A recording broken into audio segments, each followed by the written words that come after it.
وَمَن يَتَوَكَّلْ عَلَى اللَّهِ فَهُوَ حَسْبُهُ، اور جو اللہ پر بھروسہ کرے اللہ اس کے لیے کافی ہو جاتا ہے، اس کی ضروریات کا وہ خود کفیل ہوتا ہے، اور اس کے کام اس کے ذمہ کرم پہ ہوتے ہیں، کو ہو کے دیکھے اس کا۔ تو جو اللہ سے ڈرے اللہ اس کے لیے راستے بناتا ہے۔ حضرت عوف بن مالک رضی اللہ تعالی عنہ الاشجعی حضور کی خدمت میں حاضر ہوئے اور عرض گزار ہوئے کہ میرا بیٹا سالم مشرکین کی قید میں ہے اور میں فاقوں کی حالت میں ہوں، تو فرمایا آل محمد کے پاس ایک سیر جو ہیں، بس اس کے علاوہ ہمارے پاس بھی کھانے کے لیے دنیاوی اسباب نہیں ہیں۔ کہا صبر کرو اور اللہ سے ڈرو، اور لا حول ولا قوت الا باللہ کثرت کے ساتھ پڑھو۔ یہ ایسا وظیفہ ہے، ایک حدیث پاک میں آتا ہے کہ یہ 99 بیماریوں کا علاج ہے، اس میں سب سے کم درجے کی بیماری ہم اور غم ہے، یہ دکھوں کا مداوع ہے، مشکلات کا علاج ہے، اور یہ وظیفہ میرے حضور نے بتایا۔ حضرت ابو ذر غفاری رضی اللہ تعالیٰ عنہ کو حضور نے 5 چیزیں بتائی تھیں، ان میں سے 5ویں چیز یہ تھی کہ ابو ذر کثرت کے ساتھ لا حول ولا قوت الا باللہ پڑھا کرو۔ فرمایا عرش الہی کے نیچے ایک خاص خزانہ ہے، یہ وظیفہ وہاں سے آیا ہے، یہ زندگی میں معمول بنا لو، جب پھنس جاؤ مشکلات میں آ جاؤ تو لا حول ولا قوت الا باللہ پڑھو، اللہ راستے کھولے گا۔ تو حضور نے 3 چیزیں فرمائی، اللہ سے ڈرو، صبر کرو، اور کثرت کے ساتھ لا حول ولا قوت الا باللہ پڑھو۔ وہ فرماتے ہیں کہ میں یہ عمل شروع کیا، ابھی گھر میں بیٹھا ہی تھا کہ دروازے پہ دستک ہوئی، تو میں اٹھا کہ دروازہ کھولوں دیکھوں کہ کون ہے، تو دروازہ کھولا، دیکھا میرا بیٹا کھڑا ہے اور اس کے پیچھے 100 اونٹ کھڑے ہیں۔ تو میں نے کہا کہ تم اور یہ اونٹ؟ کہا مجھے موقع لگ گیا، میں ان کی قید سے بھاگ آیا اور آتے آتے ان کے 100 اونٹ بھی ہانک لایا ہوں۔ وَيَرْزُقْهُ مِنْ حَيْثُ لَا يَحْتَسِبُ، وہ تمہیں وہاں سے رزق دے گا جہاں سے تمہیں گمان بھی نہیں، اس کے ہو کے تو دیکھو۔ اللہ اکبر، اللہ کے ہو جاؤ تو پھر وہ تمہاری ضرورتوں کا کفیل ہو جائے گا۔ فرمایا حضرت عبداللہ ابن مسعود رضی اللہ تعالیٰ عنہ نے کہ کسی شخص کو فقر و فاقہ آ جائے تو وہ لوگوں کو بتائے کہ میں آج کل بڑے مشکل حالات میں ہوں، ہر وقت لوگوں کو بتاتا رہے تو اس کی مشکل بڑھے گی، اس کی مشکلیں آسان نہیں ہوں گی اس طرح۔ اور اگر وہ اپنی اس مشکل کو کسی سے شیئر نہ کرے بلکہ مصلی بچھا کے اپنے رب سے کہے کہ مالک فقر و فاقہ آ گیا ہے اور اس کا علاج تیرے پاس ہے، اس مرض کا مداوع تیرے پاس ہے۔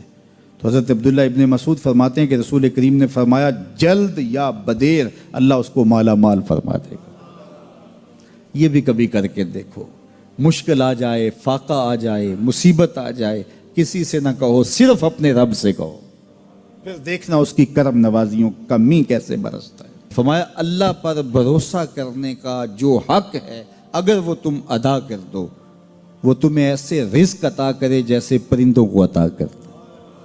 ہم تو دکان پہ جانا ہوتا ہے، فیکٹری میں جانا ہوتا ہے، ہم اپنے کاروبار پہ جانا ہوتا ہے، نوکری پہ جانا ہوتا ہے، مزدوری پہ جانا ہوتا ہے، ہمیں پتہ ہے کہاں آج صبح جانا ہے، لیکن پرندوں کو کوئی پتہ نہیں ہوتا کہاں جانا ہے، راس المال بھی نہیں ہوتا، لیکن صبح نکلتے ہیں، شام کو کبھی بھی خالی پیٹ نہیں آئے۔ بن توکل پنچھی اڑ دے، خرچ نہ پلے زیرا ہو۔ گھر سے خالی پیٹ نکلتے ہیں، جب واپس آتے ہیں تو پیٹ بھرے ہوئے ہوتے ہیں، اور پھر جو ان کی ضرورت ہوتی ہے اللہ وہ ساری ضرورتیں پوری کرتا ہے، جو ضرورت ان کی ہوتی ہے۔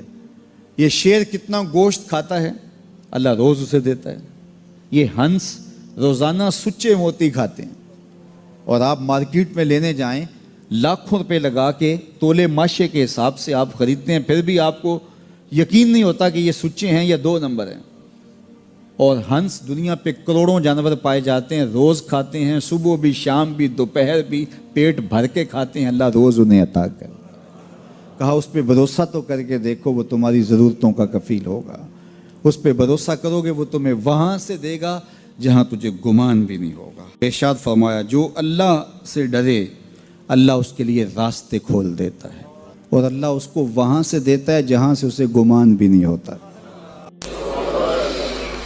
حضور نبی رحمت صلی اللہ علیہ وسلم نے ارشاد فرمایا 4 اشخاص ایسے ہیں جن کو جنت میں جانے سے کوئی چیز نہیں روک سکتی، اور فرمایا اگر لوگوں کے سست پڑ جانے کا اندیشہ نہ ہو تو اے عمر میں تجھ کو کہوں کہ یہ بات گلی اور بازاروں میں لوگوں کو بتا دو۔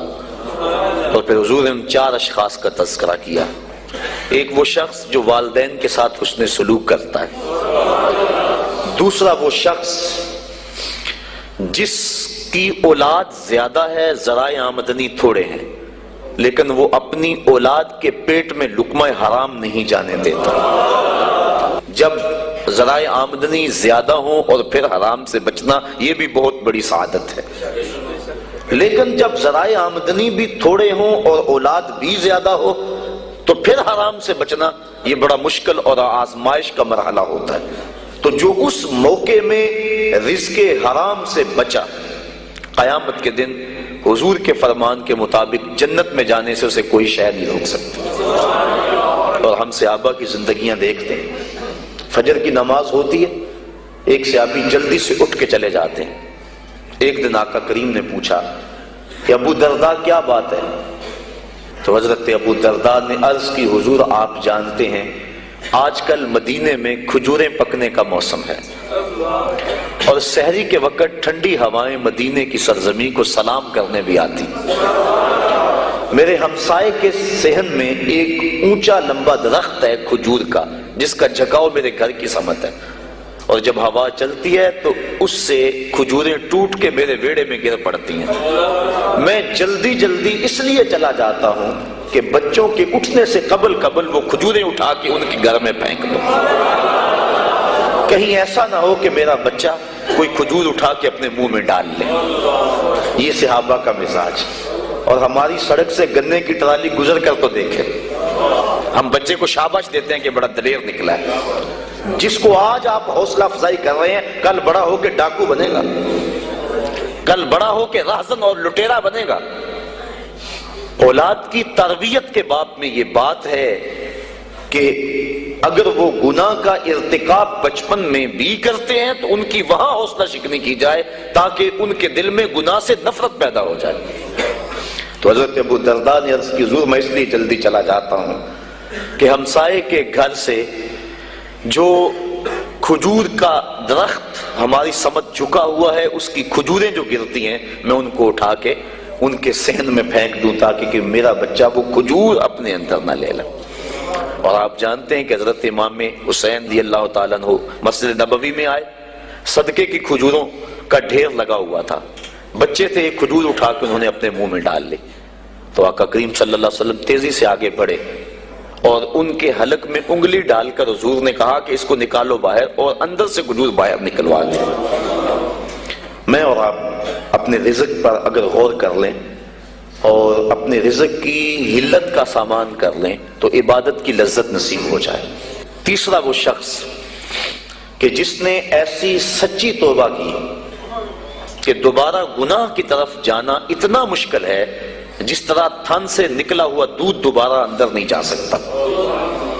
اور چوتھی وہ عورت جس نے اپنی ساری محبتیں اپنے خامد پہ نچھاور کر دی اور اس حال میں مری کہ اس کا خامد اس پہ راضی تھا، اس کو جنت میں جانے سے کوئی چیز نہیں روکی۔